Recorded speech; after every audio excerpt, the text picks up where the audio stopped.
Squeaky, are you ready for the big day? Our friends should be here any minute now. Oh, hello! Can you help us wake my friend Novella? It's almost time for... Oh, that's right. We have to say the magic words. Ready? It's story time!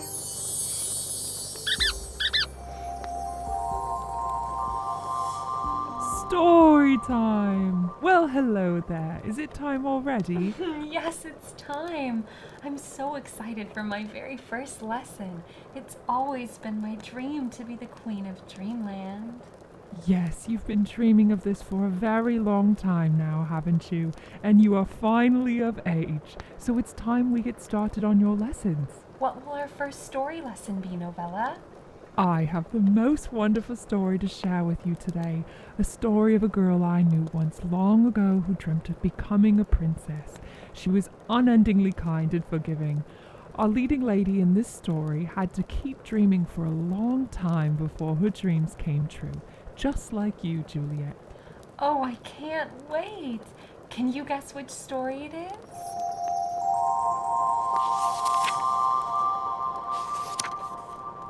Today's tale is Cinderella by Charles Perrault. Once upon a time, there was a worthy man who married for his second wife the haughtiest, proudest woman that had ever been seen. She had 2 daughters who possessed their mother's temper and resembled her in everything. Her husband, on the other hand, had a young daughter who was of an exceptionally sweet and gentle nature. She got this from her mother, who had been the nicest person in the world. Soon after the wedding was over, the stepmother began to display her bad temper. She could not endure the excellent qualities of this young girl, for they made her own daughters appear more hateful than ever. She thrust upon her all the meanest tasks about the house, and it was she who had to clean the plates and the stairs and sweep out the rooms of the mistress of the house and her daughters. She slept on a wretched mattress in the attic, while the sisters had rooms with beautiful flooring and beds of the most fashionable style, with mirrors in which they could see themselves from top to toe. The poor girl endured everything patiently, not daring to complain to her father. When she had finished her work, she used to sit by the cinders in the corner near the chimney, and it was from this habit that she became to be commonly known as Cinderella. But her wretched clothes did not prevent Cinderella from being hundreds of times more beautiful than her sisters. The king's son gave a ball, and he invited all persons of high degree. The 2 sisters were so excited, and the question of what clothes to wear and how to dress their hair best looked up all the time. And all this meant fresh trouble for Cinderella, for it was she who went over her sisters' linen and ironed their ruffles. They could talk of nothing else but the fashions of their clothes. For my part, said the elder, I shall wear my dress of red velvet with the Honiton lace. I have only my everyday petticoat, said the younger, but to make up for it I shall wear my cloak with the golden flowers and my necklace of diamonds, which are not so bad. They sent for a good hairdresser to arrange their double-frilled caps and bought patches at the best shop. They summoned Cinderella and asked her advice, for she had good taste. Cinderella gave them the best possible suggestions and even offered to dress their hair, to which they gladly agreed. While she was thus occupied, they said, Cinderella, would you not like to go to the ball? Ah, you fine young ladies are laughing at me. It would be no place for me. That is very true. People would laugh to see such a peasant girl with cinders in her face in the ballroom. Anyone else but Cinderella would have done their hair amiss, but she was so good-natured and finished them off to perfection. They were so excited in their glee that for nearly 2 days they ate nothing. They broke more than 12 laces in order to make their waists more slender, and they were perpetually in front of a mirror. At last the happy day arrived. Away they went, Cinderella watching them as long as she could keep them in sight. When she could no longer see them, she began to cry. Her godmother found her in tears, asking what was troubling her. I should like... She was crying so bitterly that she could not even finish the sentence. Said her godmother, who was the fairy, You would like to go to the ball, would you not? Yes, said Cinderella, sighing. Well, well, said her godmother, promise to be a good girl and I will arrange for you to go. She took Cinderella into her room and said, "Go to the garden and bring me a pumpkin." So Cinderella went at once and gathered the finest that she could find. This she brought to her godmother, wondering how a pumpkin could help in taking her to the ball. Her godmother scooped it out, and when only the rind was left, she struck it with her wand. Instantly, the pumpkin was changed into a beautiful coach, gilded all over, and she went and looked at the mousetrap, where she found 6 mice, all alive. She told Cinderella to lift the door of the mousetrap a little, and as each mouse came out, she gave it a tap with her wand, whereupon it transformed into a fine horse, so that here was a fine team of 6 dappled mouse-gray horses. But she was puzzled to know how to provide a coachman. "I will go and see," said Cinderella. "if there's not a rat in the rat trap. We could make a coachman of him." "Quite right," said her godmother. "Go and see." Cinderella brought in the rat trap, which contained 3 big rats. The fairy chose one specially on account of his elegant whiskers. Yes, just like you, Squeaky, you have very elegant whiskers. As soon as one hand had touched him, he turned into a fat coachman with the finest mustache that was ever seen.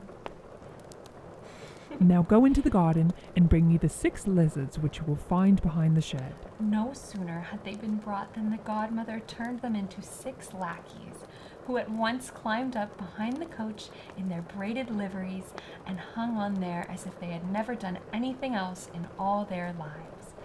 Then said the fairy godmother, "Well, there you have the means of going to the ball. Are you satisfied?" "Oh, yes, but am I going to go like this in my ugly clothes?" Her godmother merely touched her with her wand, and that instant her clothes were changed into garments of gold and silver cloth, bedecked with jewels. After that, her godmother gave her a pair of glass slippers, the prettiest in the world.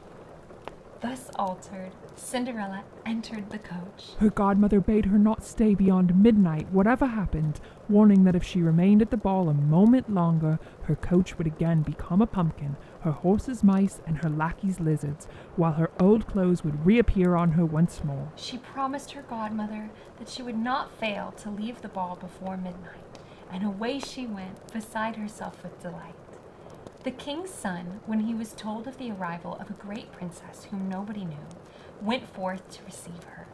He handed her down from the coach and led her to the hall where the company was assembled. At once there fell a great silence. The dancers stopped, the violins played no more, and so rapt was the attention with everybody bestowed upon the superb beauty of the unknown guest. Everywhere could be heard in confused whispers, "Oh, how beautiful she is!"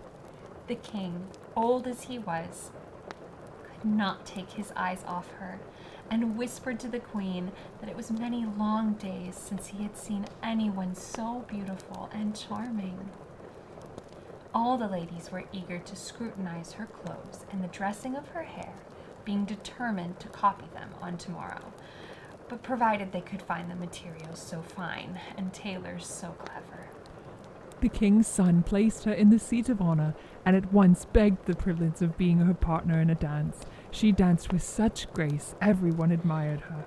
A magnificent supper was served, and the fine young prince could eat nothing. He was so taken when he was watching her. She went and sat beside her sisters and bestowed numberless attentions upon them. She made them share with her the oranges and lemons which the king had given her, greatly to their astonishment, for they did not even recognize her. While they were talking, Cinderella heard the clock strike 11:45. She at once made profound curtsy to the company and departed as quickly as she could. As soon as she was home again, she sought out her godmother, and having thanked her, declared that she wished to go once more to the ball tomorrow night, because the king's son had invited her. While she was busy telling her godmother all that had happened at the ball, the 2 sisters knocked on the door. Cinderella let them in. "Oh, what a long time you've been in coming," She declared, rubbing her eyes and stretching herself as if she had only just awakened. In real truth, she had not for a moment wished to sleep since they had left. "If you had been at the ball," said one of the sisters. You would not be feeling weary.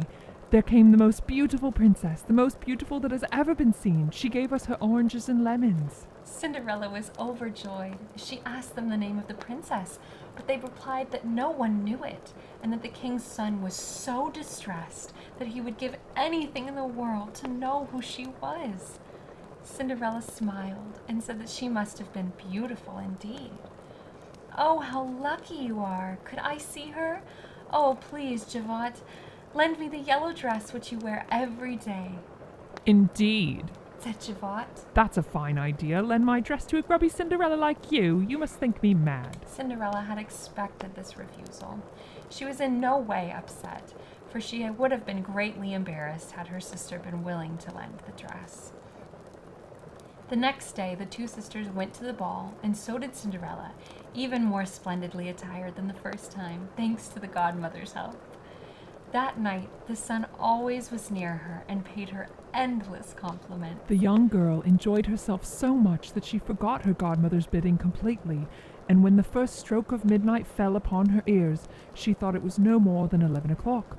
She rose and fled as nimbly as a fawn. The prince followed her, but could not catch her. She let fall one of her glass slippers, however, and this the prince picked up with tender care. When Cinderella reached home, she was out of breath, without coach, without lackeys, and in her shabby clothes. Nothing remained of all of her splendid clothes except for the one little slipper, and the fellow to which she had let fall behind.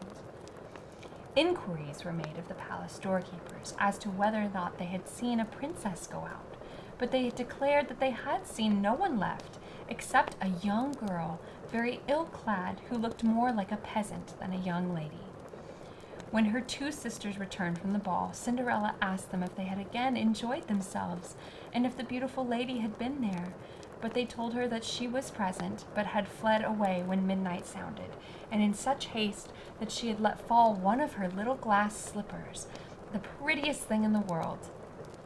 They added that the king's son, who picked it up, had done nothing but gaze at it for the rest of the ball, from which it was plain that he was so deeply in love with its beautiful owner.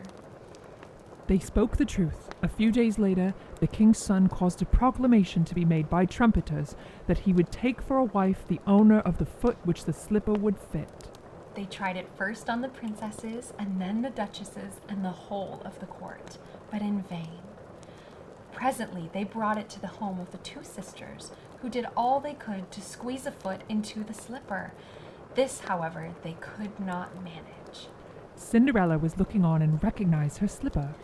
"Let me see," she said, "if it will not fit me." Her sisters burst out laughing and began to gibe at her, but the squire who was trying the slipper on looked closely at Cinderella.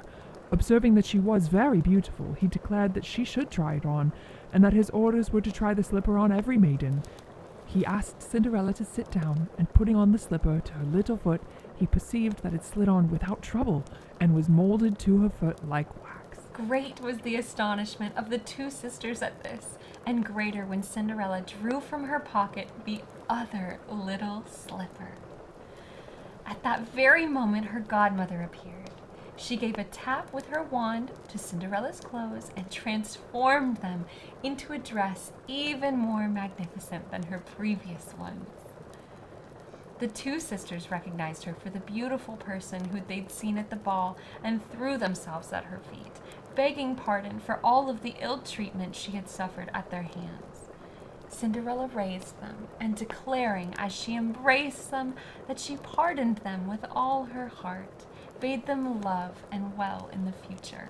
She was taken to the palace of the young prince in all her new array. He found her more beautiful than ever and was married to her just a few days later. Cinderella was as good as she was beautiful. She set aside apartments in the palace for her two sisters and married them the very same day to two gentlemen of high rank in the court. And they all lived happily ever after. You see, Juliette, Cinderella was forgiving to her sisters because she was so good-hearted. Her godmother granted her wishes and made all of her dreams come true. I understand. So if I keep dreaming in my heart and I'm kind to others, someday my dreams will come true too. Absolutely. Yes, Squeaky, and if you keep dreaming, someday you might be a coachman with a grand mustache. Sweet dreams, everyone. Good night.